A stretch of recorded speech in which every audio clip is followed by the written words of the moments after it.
Season 23 starts today, April 2nd, and of course, as promised, I'm going to bring you guys a Season 23 starter guide for the Necromancer class. We start with Wrathman this season, so it spices things up just a little bit. So, without further ado, let's get into it.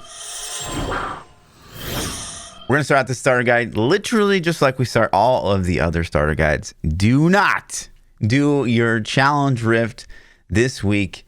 I'm sorry if you've already completed it, but you do want to save the challenge rift. It'll give you such a kickstart to the seasonal start, so it is vital that you save that for this week. And basically, you want to save it up until the moment the season starts. You'll get a little message in the chat window in the bottom left. The season has started if you're waiting, in the lobby before the season starts. But after the season started, you're going to create your character. And of course, make sure you click that seasonal hero checkbox, enter your name, create your hero, and then bing, bang, boom. And you'll be back in the lobby and you'll have the opportunity to check to start between a campaign and adventure mode. And of course, you'll want to start a challenge rift on that character that you just created. After which you just do the challenge rift, beat the time that's given to you, go back to game settings, change it back to adventure mode, and start the game. Assuming you actually completed it on time, you'll have a message down here in the bottom left.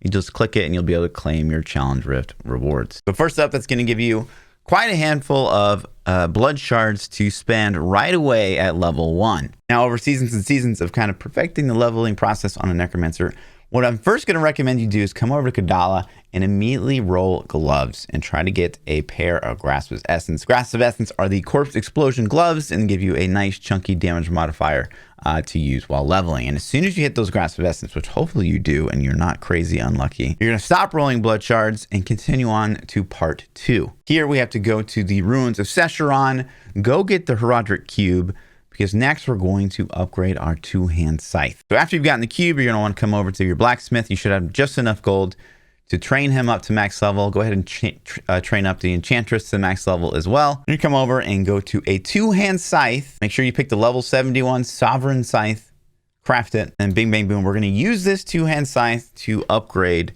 in our cube. Now, do take note here, if this two-hand scythe just happened to roll a secondary of level reduction, make sure you keep that because it's going to be quite good. Once you get level reduction, you can just kind of fly past like the last 20 levels. So we're going to upgrade two-hand scythe here through recipe 3 in the Herodric Cube. Now, why two-hand scythe is always, all 4 two-hand scythes are going to be amazing to get while you level. Blood-type blade is just flat damage for Death Nova, really, really strong if there's mobs around you. Maltorius' Petrified Spike gives us bone spear damage, really quite good single target while leveling up. And then arguably the best too, because this is a Wrathma season start, is get Nearest Black Death. It's just more damage per poison ability you have on your bar. And then Relena Shadowhook, which is flat damage based on your essence pool. Now, either of these will work really well immediately at level 70 on a Wrathma Necro, which is what we're going to gear towards right away. But if you're a Bone Spear Necro, this is going to be pretty huge for when you hit max level. Blood type blade, really pretty fun for torment farming. And again, all 4 really, really strong while leveling. So we're going to go ahead and fill up the recipe. You're not going to want to do this more than once, and you're not even going to have the mats to do this more than once. But fingers crossed we get a Nearest Black Death or Relena Shadowhook. 3, 2, 1. Okay. We got a Maltorius' Petrified Spike, which is totally fine. We want to cube that immediately, pretty much 100% of the time. Whatever you get out of this upgrade process, you're going to want to cube immediately with recipe 1. You're just going to throw that in there, transmute, and then bing, bang, boom. You're going to get it in your cube. You're going to put it on, make sure you equip it.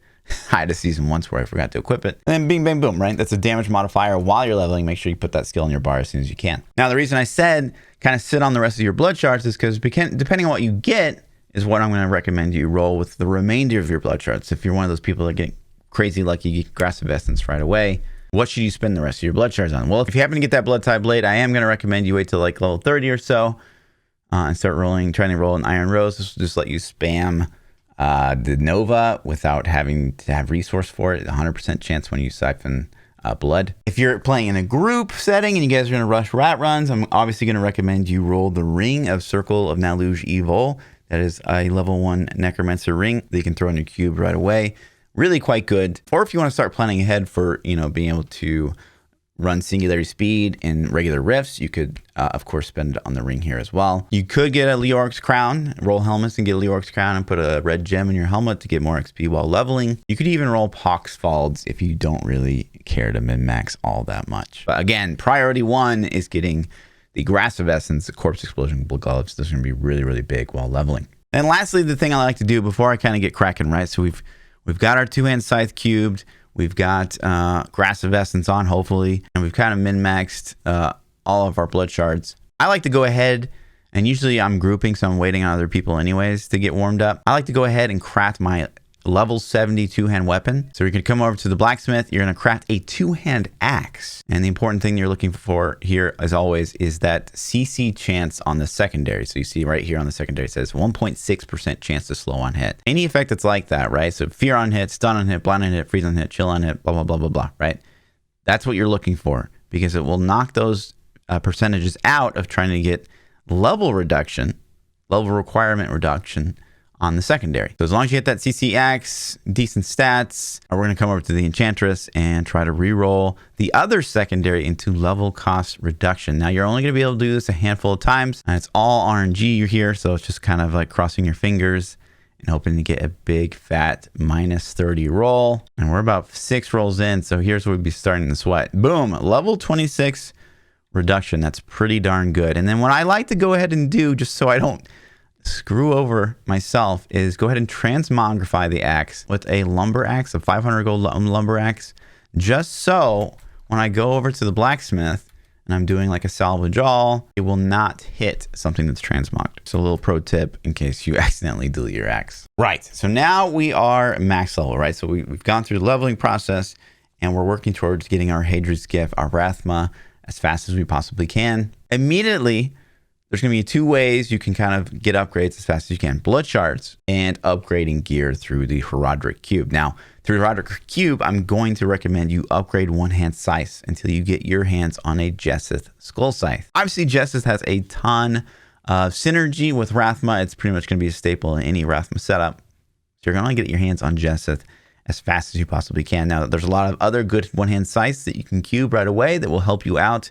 Scythe of the Cycle, Trag'Oul's Corroded Fang, Funerary Pick, that's a rip. But 3 of the 4 one-hand scythes are really quite good. So there's very low danger in upgrading one-hand scythe. So that's immediately what you're going to focus all of your Death's Breath on. As soon as you get 25 Death's Breath, you're going to want to go over to the Herodic Cube and start upgrading one-hand scythes. With blood shards, I'm going to recommend you start spamming bracers almost immediately. We need to get our hands on a pair of Bonds of Selena. Now, the good thing here is you can hit Nemesis bracers and throw them on your follower ASAP. That'll be a nice boost early on. You'd also get your hands on, Marrow Guards, which is really good for Bone Spear.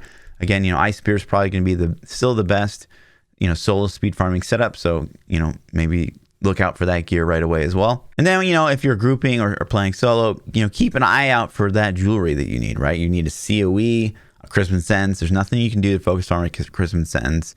Look out for a Squirts. Look out for a Haunted Visions if you're trying to gear towards Ice Spear. Make sure you look out for a Flavor of Time and put that on your follower as fast as you can. Other jewelry here, you can wear the Endless Walk set, so the Compass Rose, the Traveler's Pledge. That's also very good for this early on. You can also wear an Obsidian Ring of the Zodiac because Command Skeletons is a spender, so you'll get ticks down on your Army of the Dead cast by using Obsidian Ring of the Zodiac. Anything, a Stone of Jordan can be really good early on. And of course, through bounties, which you'll have to do eventually, you'll need to get a Ring of Royal Grandeur. A lot of Necro builds require Ring of Royal Grandeur. And then through running bounties, you'll get your hands eventually on Captain Crimson's set. And you're going to want to craft that as soon as you possibly can. After you've gotten your bracers, the Bonds of Selena, through your Blood Shard rolls, you're going to refocus on rolling helmets, because you need to get your hands on the Fate's Vow. It's the Army of the Dead helmet, because again, here we're focusing Rathma really early on. After you've gotten your Skull Scythe, you're going to want to try to upgrade shields. There's a 1 in 4 chance that you'll get a Jesseth Skull Shield. So, you're really rushing the Jesseth set as fast as you possibly can early season. And then if you're, quite lucky, you can get these 2 really early on. You're going to probably want to go back to upgrading 2-hand scythes. If you got a Relena Shadowhook early on, congratulations. If you got a Nair's Black Death early on, congratulations. But if you got one of the other 2, you want to get another damage mod in the cube as fast as you can, because chances are it'll be a minute before you can get your hands on an Ingam to run something like the Army of the Dead speed build. So upgrade 2 hands until you get a Shadowhook or a Nair's Black Death. That'll give you another damage modifier to put in the cube. And at that point, if I'm a Necromancer and I've got all the armor I need, I've got the weapons that I need, I'm going to start spamming blood shards on rings because it is so important to get the Christmas sentence, right? I've had seasons where I get Christmas sentence within the first few hundred Paragon. I have seasons where I go all the way up over 1,000 Paragon without seeing a single Christmas sentence. So it's going to be pretty big to try to get your hands on one. You know, if you're grouping and you're playing with other Necromancers, you know, let them know, hey, I don't have one yet.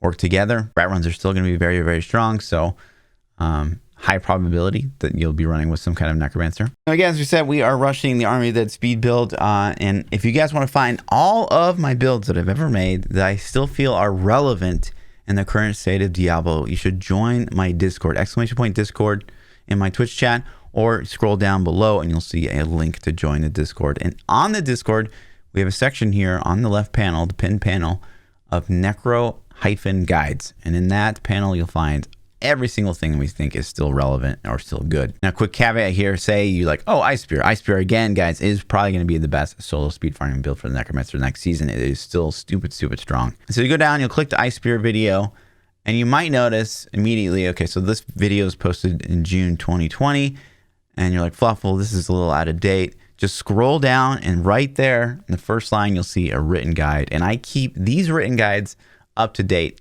every season. So you'll see the latest and greatest updates to the gear, stat priority, all that stuff right here on the Diablo fans page. So okay, guys, if the video seems out of date, just scroll down, look at the written guide. Because the video will still help you maybe learn the play style or get the mechanics down. But that's basically all there is to it this season. I, of course, as I said in the last video, we'll be grinding Wrathman Necromancer this season. So if you want to see some of the new builds, feel free to stop by the Twitch stream. We'll be going ham, maintaining rank 1, being the best Necromancer there ever was. Again, guys, as always, if you like the videos, if you like the content, if you like the builds, if you like my face, consider subscribing on Twitch or supporting me on Patreon.